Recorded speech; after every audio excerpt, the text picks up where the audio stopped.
The statistics are staggering. Over 50% of dogs in the Western world are overweight or obese, a condition directly linked to arthritis, diabetes, heart disease, and an average lifespan reduction of up to 2.5 years. What if the most fundamental act of care, the daily ritual of feeding them, is the very thing that could be harming them? It's a chilling thought.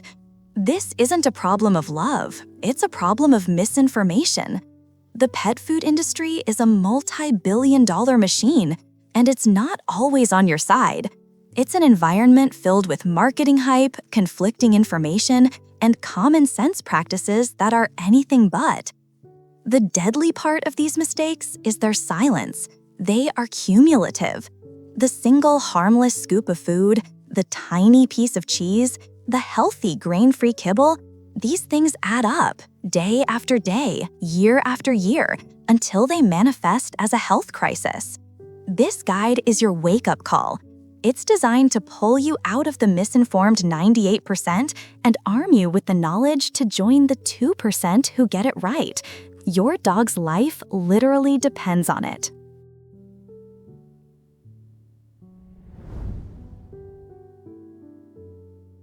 The all-day buffet is perhaps the most common mistake of all. An owner fills a bowl to the brim, believing their dog will eat when they're hungry and graze throughout the day. It seems convenient, even kind. But this single practice is a biological disaster. First, let's be clear. Dogs are not grazers. They are evolutionarily designed for a feast and famine cycle, or at the very least, distinct meals.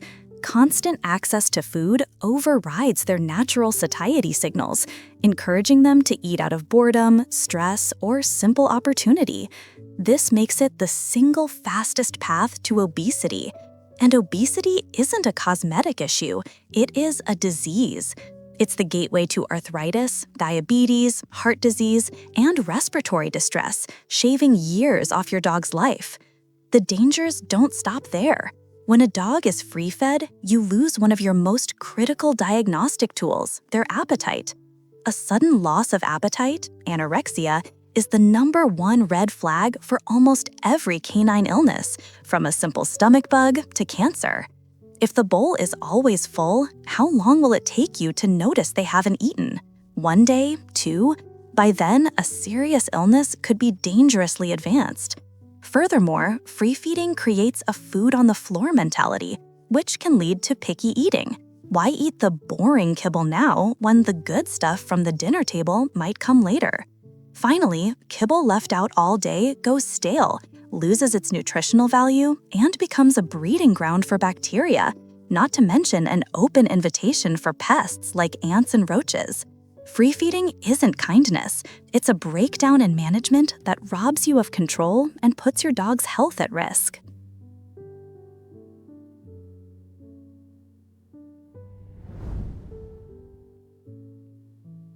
Those pleading, soulful eyes under the dinner table are almost impossible to resist. Just one bite, you think. What's the harm? The harm, it turns in, is immense. This isn't just about the hidden poisons we'll cover later, like grapes or xylitol. This is about the safe foods, the piece of bacon, the crust of your pizza, the trimmings from your steak, or the last bite of your cheeseburger. While we see these as small bites, we fail to do the caloric math. A 1-ounce cube of cheese for a 20-pound dog is the caloric equivalent of an adult human eating almost 2 full cheeseburgers. That single treat can be 30–50% of their entire recommended daily calorie intake. When this happens daily, you are guaranteeing weight gain. The more immediate and deadly threat is pancreatitis. The pancreas, a vital organ, can become acutely inflamed by a sudden high-fat meal, like the skin off the Thanksgiving turkey or greasy bacon. This is not a minor upset stomach. It is a medical emergency that causes excruciating pain, severe vomiting, and can lead to systemic organ failure and death. Even if the dog survives, they are often left with a lifelong condition that requires expensive, specialized, and bland food. Beyond the calories and fat, our food is loaded with salt, sugar, and seasonings that a dog's system is not designed to handle. It also teaches them a terrible behavioral habit, begging. By feeding them from the table, you are training them to be a persistent, annoying pest during your own mealtimes. You're not showing love. You're setting them up for a painful, life-threatening illness.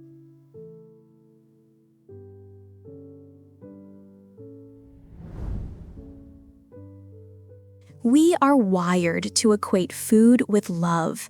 Giving your dog a treat makes you feel good. It's an immediate, tangible way to make them happy. The pet industry knows this and exploits it, offering an endless variety of dental chews, training treats, jerky, and biscuits. And so we fall into the treat trap. The problem is a simple one: caloric amnesia. We fastidiously measure our dog's breakfast and dinner, but we completely forget to count the handful of training treats, the bully stick they got in the afternoon, the dental chew before bed, and the good boy biscuit for coming inside. Very quickly, these extras can add up to 30, 40, or even 50% of their total daily calories. The cardinal rule of veterinary nutrition is the 10% rule. Treats should never exceed 10% of your dog's total daily caloric intake. Why? Because any complete and balanced dog food is designed to provide 100% of their essential nutrients. If 40% of their diet is coming from treats, which are almost always not balanced, they are suffering from a 40% nutritional deficiency in their main diet. They are getting junk food calories that fill them up, but leave them starved of the essential vitamins, minerals, and amino acids they need to thrive. Those dental chews? Many are incredibly high in calories. A single popular green-colored chew can contain over 100 calories, the equivalent of a full meal for a small dog. This kindness is a primary driver of the canine obesity epidemic and is diluting their nutrition to dangerously low levels. True kindness isn't a calorie-dense biscuit. It's a game of fetch, a vigorous belly rub, or a long, sniff-filled walk.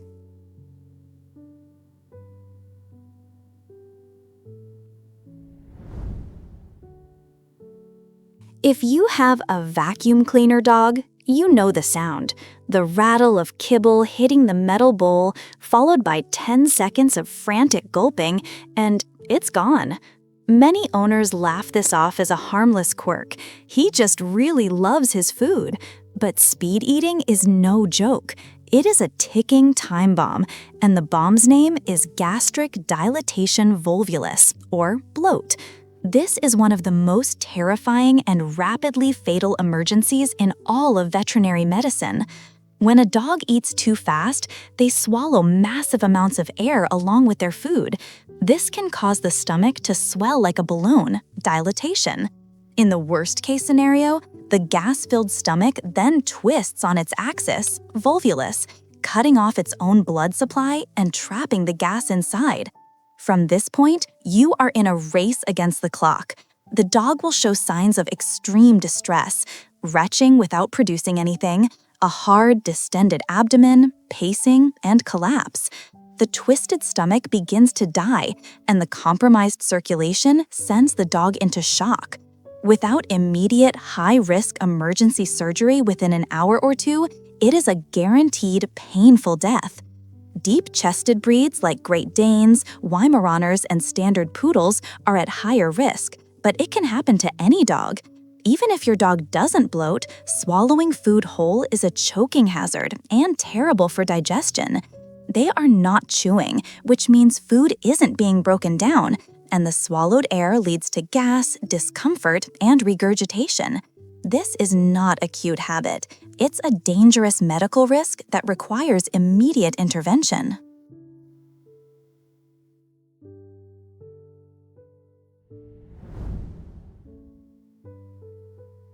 This mistake is born from the purest intentions.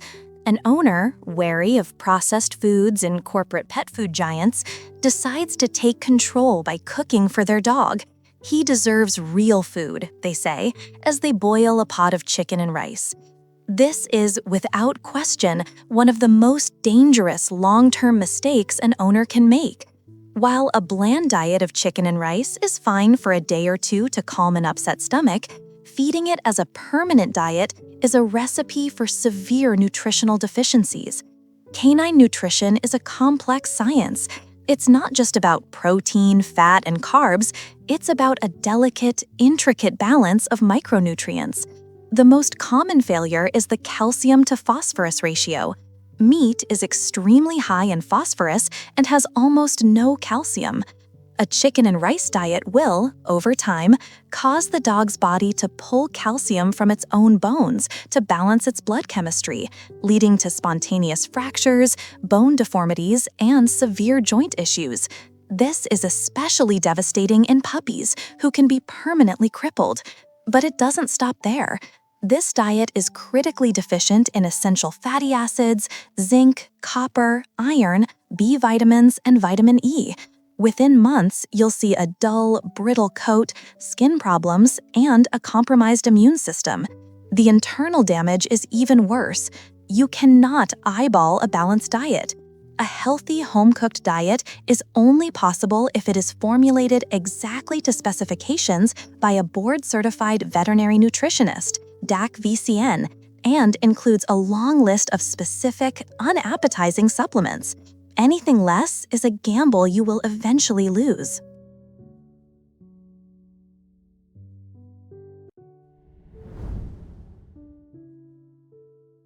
It's tempting to buy one big bag of food for all the dogs in the house, or to just keep feeding your dog the same adult food from the day they finish their puppy food until they are a gray-muzzled senior. But a 10-week-old Newfoundland puppy, a 4-year-old active adulthood border collie, and a 12-year-old sedentary pug have wildly different nutritional needs. Treating them the same is a failure of logic and care. The all life stages food bag is a common culprit. To meet this legal designation, the food must be formulated for the most nutritionally demanding stage, gestation and lactation. This means it is, by default, incredibly high in calories, protein, and fat. This is a disaster for two key groups. First, large breed puppies. Fed this ultra-rich food, their bodies grow too fast. The high calorie and calcium levels can accelerate their growth at a rate their skeletal structure can't support, leading directly to crippling, lifelong orthopedic diseases like hip dysplasia and elbow dysplasia. They must have a large breed puppy food specifically designed for slow, steady growth. Second, senior dogs. As dogs age, their metabolism slows down. They are far less active. Feeding them a rich, all life stages, or even standard adult food is a guaranteed path to obesity, which puts excruciating pressure on their old arthritic joints. Furthermore, senior dogs often need less protein and phosphorus to protect aging kidneys, and more fiber for gastrointestinal health. Failing to adapt their food to their life stage isn't just lazy, it's actively working against their body's needs at the most vulnerable times of their life.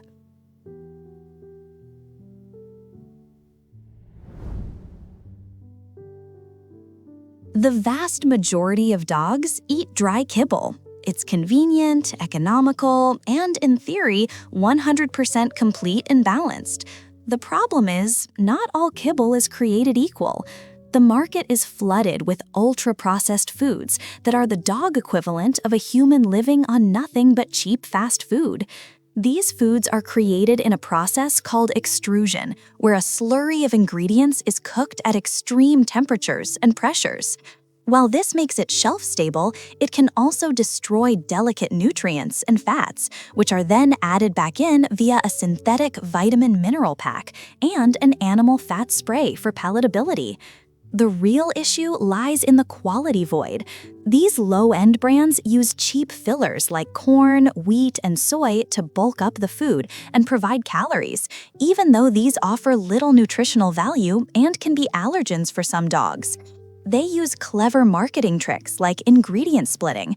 The bag boasts chicken is the #1 ingredient, but the next 5 ingredients are corn gluten meal, whole grain corn, ground wheat, brewer's rice, and soybean meal. If you added all those cheap carbohydrates together, they would dwarf the actual meat content. They use vague, low-quality ingredients like meat and bone meal, what meat, or poultry byproduct meal. While byproducts aren't inherently bad, in these ultra-processed foods, they represent the lowest cost, lowest quality sources. This food technically meets the minimum AFCO standards to keep a dog alive, but it is not designed for them to thrive. It fills their belly but leaves them in a quality void, lacking the vibrant, bioavailable nutrition of high-quality ingredients.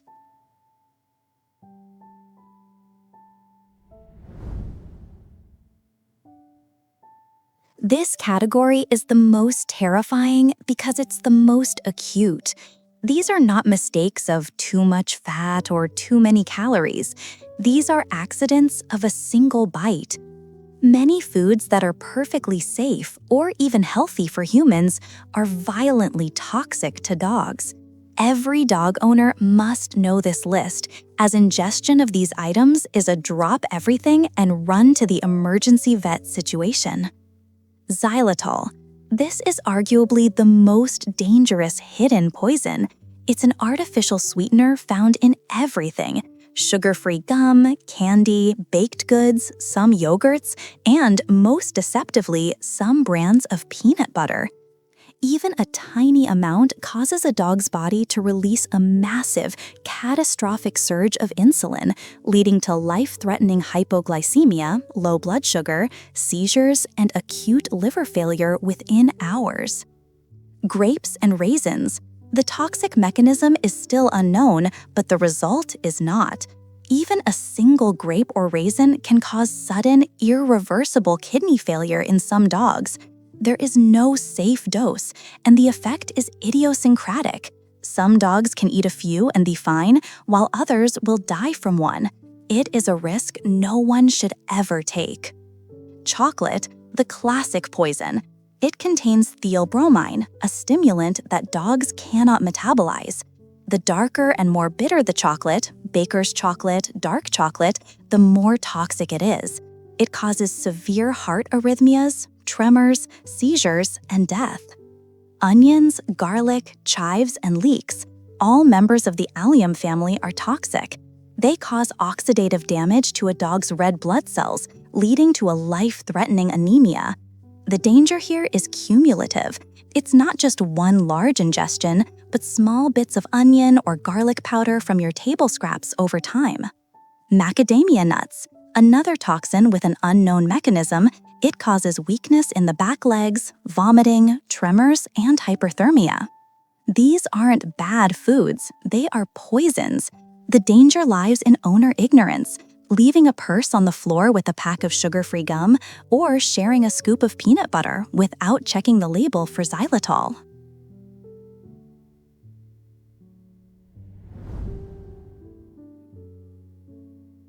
The pet food aisle is a dazzling, confusing, and deceptive place. You are not buying dog food. You are being sold a story. Pet food manufacturers are masters of marketing, and they target your love, your guilt, and your confusion. The 98% of owners fall for the hype because they don't know how to separate it from the science. The biggest example is the grain-free craze. A brilliant marketing campaign convinced an entire generation of dog owners that grains are unnatural fillers and that dogs, as descendants of wolves, should eat an ancestral diet. The reality? Your poodle is not a wolf. Domestication has changed dogs' genetics, and they are fully capable of digesting carbohydrates. Furthermore, true grain allergies are extremely rare in dogs. Protein allergies are far more common. This marketing hype led to a massive, untested nutritional shift. The result? The FDA is still investigating a potential link between these beg diets, boutique exotic meat grain-free, and a terrifying, often fatal heart condition called dilated cardiomyopathy, DCM. Owners, in an attempt to do the best thing for their dogs, may have inadvertently been causing heart failure.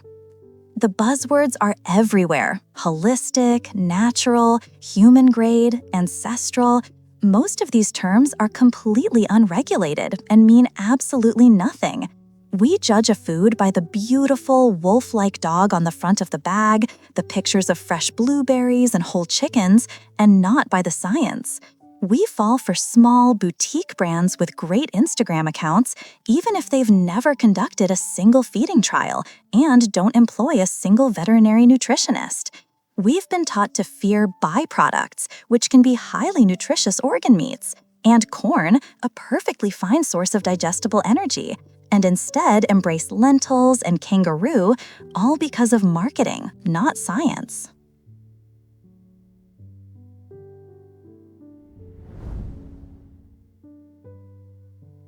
This is not about being a perfect owner or even terrified that you've been doing everything wrong. That's a good thing. It's the first step to change.